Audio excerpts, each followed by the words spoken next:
lesson here is if you're going to run two businesses, treat them exactly that. Here's something that sounds obvious, but is harder than it looks.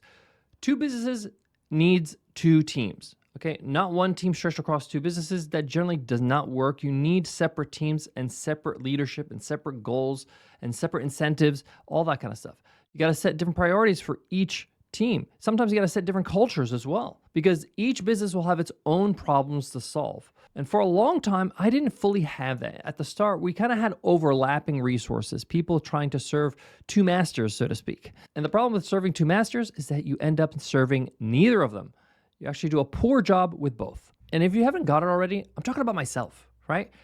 I was serving two masters. I was serving the Webinar Ninja initiative and project and problems that I was trying to solve, and the $100 MBA initiative and problems I was trying to solve. Every business needs and deserves someone who wakes up every single morning thinking only about that business.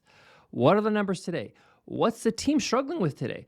What does the customer need from me right now that I'm not giving them? What's the next thing I have to build for my business? When that person is also thinking about completely separate businesses with its own numbers, its own team problems, with its own customer needs, their attention is split before they even have the chance to have their first coffee, right? And a split attention at leadership level filters down to the rest of the team. It creates a sense of confusion about the priorities of the team.